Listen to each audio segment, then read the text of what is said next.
A game in China is gaining traction, a challenge eerily reminiscent of Squid Game. On China's social media platforms, a curious ad has emerged. Participate in a game of self-discipline. Last 7 days in a hotel room by yourself with minimal stimulation. If you make it to the end, we'll pay you 500,000 yuan. With such a large sum of money being promised, many find themselves intrigued. After all, 7 days is not that long to tough it out without a phone and to show some self-discipline, especially when there's 500,000 yuan on the line. Once you sign up though, that's when the real game begins. Zhang was scrolling on social media one day when he comes across such an ad. In his case, the company offered 859,700 yuan if someone could finish the challenge and last all 26 days in isolation. Zhang inquires about the challenge and is quickly provided with a contract to look over.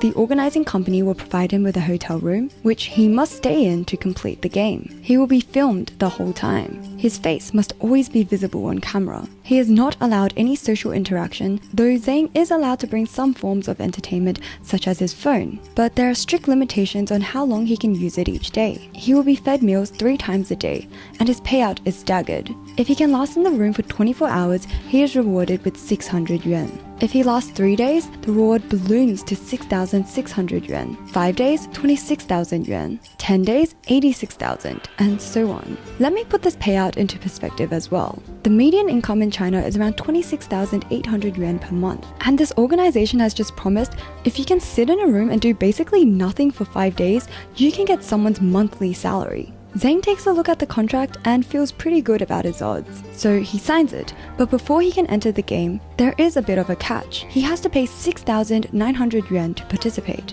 That is quite an upfront payment, but again, if you last just 5 days, you can easily make your money back and more. Within 24 hours of entering the game, Zhang was disqualified. The reason? He made a motion of rubbing his eyes, which covered his face for more than 3 seconds to the camera. And so, per the contract, his attempt was over. Zhang was eliminated almost too quickly, but rather than feeling upset, he instead felt confident. Having learned the rules of the game, he signs up for it again, determined not to make the same mistake. Another 6,900 yuan was paid to the organizers, and Zhang this time was careful not to do anything that would obscure his face.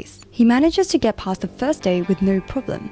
On the morning of the second day though, he wanted to make his bed. And in doing so, he turned his back to the camera for a moment. And then, because his face was obscured from the camera for more than 3 seconds, he was eliminated. This time, Zhang felt desperate. He had already sunk 14,000 yuan. He couldn't just leave empty-handed and call it quits. So he decides to borrow money from a friend and enters the game for a 3rd time. This time, he opts for a 10-day game option that pays less at the end, but Zhang believes the shorter duration means he will have a higher chance of success. Zhang is even more careful as he enters the now familiar hotel room for the 3rd time, but he is not careful enough.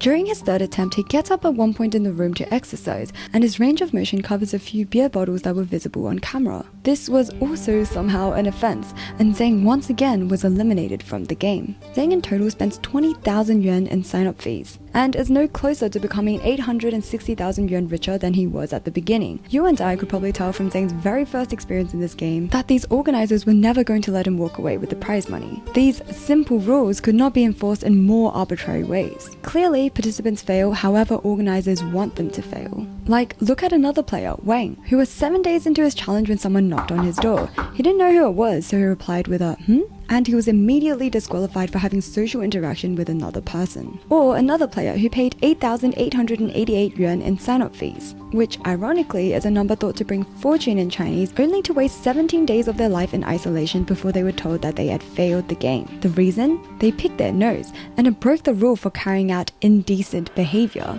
After being eliminated on such unreasonable terms, you would expect these players to be angry, to feel scammed. So why do we see participants like Zhang choosing to go back to the game again and again? There's a crucial detail I left out when I first introduced you guys to Zhang. You see, not only was Zhang unemployed at the time of entering the game, he also had debt on his shoulders. To be able to pay off this debt and fast, the promise of almost 1,000,000 yuan was enough for him to continuously enter a game that was rigged against him. This game is not about finding individuals who have strong self-discipline, who are able to prove they can last days in a room with little stimulation. It's about attracting players who are naive enough to think this is a fair game, and exploiting those desperate enough to play again. From the participation fee to the massive reward promised, the self-discipline challenge is really a gambling game in disguise. The risk-reward structure to the challenge is exactly what you'd expect from gambling. You place a bet, the registration fee, and hope you walk out with a huge sum in reward. You understand that the odds are stacked against you after your first time failing. Yet the game taps into cognitive biases like the sunk cost fallacy, commonly seen in gambling and also in Zhang's case, where he felt like he already sunk so much money from the sign-up fees that he had no choice but to keep returning to the game in hopes of making up his losses. Targets are also often in rough situations, such as owing debt, so they're likely to see these big cash rewards as a viable way to get them out of a bad situation, as opposed to realizing it's a trap that only makes everything worse. This psychology compels players to rush into the game, often neglecting a crucial part of the process,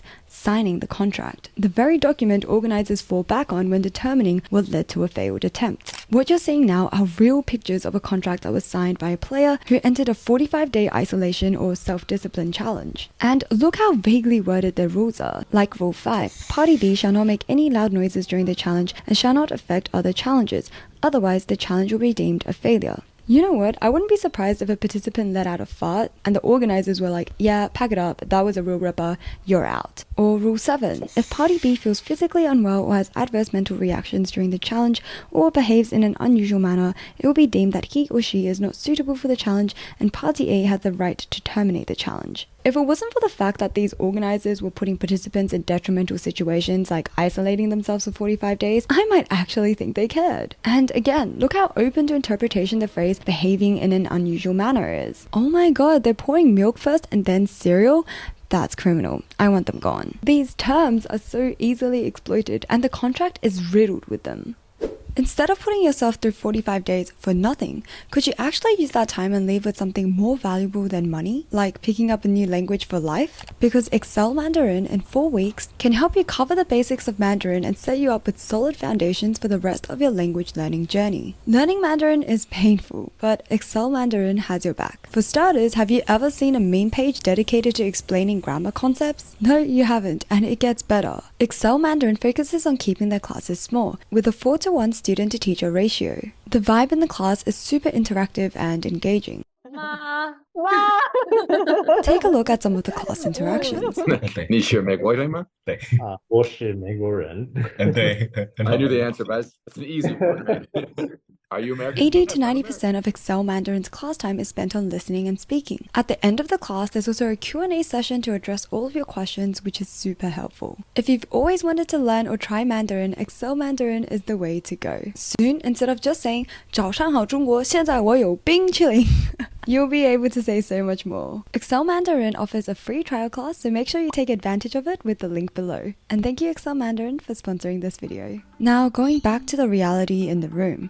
There's also another aspect of this game that I want to bring your attention to. Take a look at a specific detail in this contract. It outlines that participants aren't able to turn off the lights at all for the whole 45-day duration of their challenge. Now, keep this detail in mind. I know we just went through a bunch of words on paper as we examined this contract, but when you really think about this challenge and what it asks of you, 45 days in isolation, it can have very destructive emotional, physical, and mental consequences for individuals that go through with it. We, as humans, are not built to sustain long periods of isolation. Jake Weddle, one of Mr. Beast's ex-employees, undertook a similar 100-day isolation challenge that thankfully didn't go through to the end. He opens up in an interview on how this period of isolation really affected him, with the damage still being felt even after the whole challenge was over. The pitch is 100 days in solitary confinement, and by the end of it, after 30 days, you're gonna get $300,000 because it's $10,000 a day. It's a familiar pitch so far, right? So what was the actual experience like? The lights are on me all the time. I wasn't sleeping. I could not sleep, and I have insomnia problems now, but they might have started there. I had good people looking out for me. I had a lot of good people looking out for me saying, this, we gotta stop. So I just wanted to turn the lights off. And I'm vocalizing to people, I wish the lights would turn off. And I go up to my friend, my good friend. And I go, they're not turning the lights off. He goes, what? That's a war crime. We're not allowed to do that to terrorists. Oh, good. 24 hours breaking the Geneva Convention, I guess, is what we're doing. I wanted to include Jake's experience in here because I think it provides another layer to consider when looking at these challenges. Professor Gunway warns that players who intend to commit fully to these month-long isolation challenges are likely to experience heightened levels of agitation, anxiety, and depression, contributing to possible personality distortions, emotional imbalances, and reduced social integration, all consequences of prolonged social isolation. And yet people are still keen and intent on subjecting themselves to this game, all for that illusionary prize at the end. These organizers obviously are well aware and constantly tempt potential players by constantly showing off successful cases, where people complete the challenge and are greeted with a suitcase full of cash. Sure, it's not as flashy as filling up a giant suspended ball with 45.6 billion won, but it's clear what they're promising here. And much like the Squid Game prize, I'm pretty confident that this action of handing over a briefcase full of cash over to a player also belongs in fiction. Without a doubt, the worst part of all of this is, once players realize they've been scammed, it's the people who can afford the loss that are the ones to walk away. The people who need that money the most are the ones that are being bled dry. In a different post, this organizer attempts to flaunt their ethical contracts and shows different participants signing it as they ask them, "Are we like your typical scammy company that will kick you out if you rub your eyes or pick your nose?" Before the participant always answers back with a no. But what really caught my attention was this question. Right after they ask where the participant comes from, they follow up with, "Why are you here?" And all the respondents I've seen so far answer with the same thing: debt. This exploitation is especially striking when you see the business model from the organizer's point of view. A staff member reveals to a journalist from Hunan TV that in the last 9 days, they had 20 players come through their doors to play the game. Each paid 9,000 yuan in sign-up fees. So in 9 days, this organization made 1,800,000 yuan. And to date, the staff member remarks, no one has succeeded in completing the game. He also says that most people on their first attempt fail the game very quickly, though on subsequent attempts they usually last longer. That being said, 99% of them don't make it past the 3-day mark. The staff then does some quick calculations. He says since most players get eliminated in 3 days, the company only pays 375 yuan in accommodation for hosting the player. The player, however, has already sunk 9,000 yuan in sign-up fees,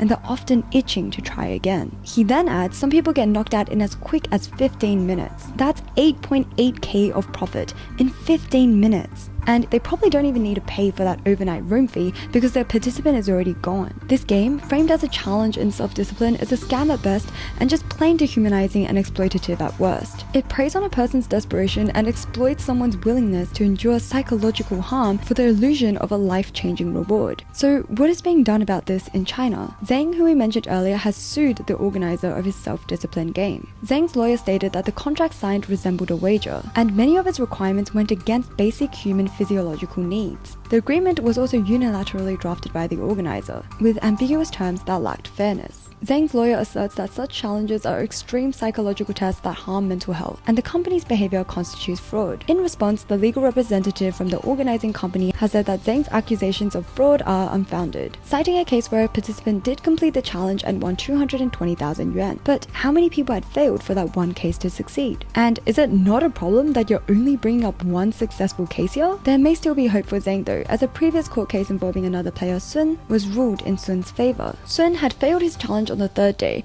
after being told that using a pillow to cover his eyes to fall asleep, presumably to block out the lights, violated the rule of participants obscuring the face from the camera. In court, Sun's lawyer referenced Article 6 and Article 497 of the Civil Code in China, which declares that civil acts must be fair and reasonably balance the rights and obligations of all parties. The terms in the contract were wholly determined by the organizers, and it restricted Sun's rights while simultaneously absolving the company of any responsibility, creating an unequal power dynamic. Therefore, the terms, which greatly disadvantaged Sun, should be deemed invalid. Additionally, Article 153 of China's Civil Code declares civil acts violating public order and good morals invalid. The organizing company's incentive of paying 6,000 yuan to win 250,000 yuan carried strong undertones of gambling, which undermines principles of self-discipline and clashes with core values in Chinese society like kindness and integrity. The court ultimately ruled for the company to refund Sun 5,400 yuan. In assessing the growing trend of China's self-discipline games, lawyer Zhu Xue from Beijing Strategy law firm advises against entering such games, noting its similarities with gambling, and says it's unrealistic for participants to expect a fair game given how the terms are written in the contract. She warns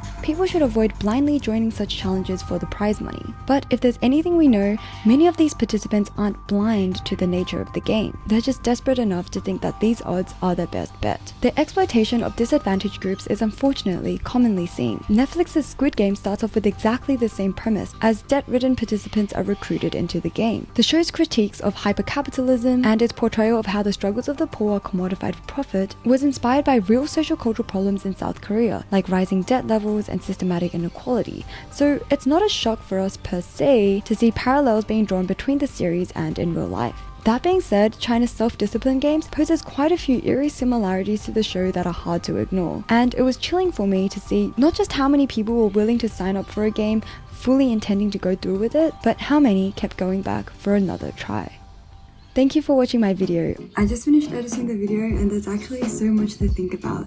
Let me know which part stuck out to you guys the most, and if you like this kind of content, there will be more, make sure to subscribe. If you enjoyed this video, I'd recommend watching my last one, covering why East Asian parents breed envy in their own children. It's a behavior that can really affect kids in a negative way, but somehow it's a part of Asian culture. If you like this video, I think you'll enjoy that one too, so be sure to check it out, and I'll see you in the next one. Bye!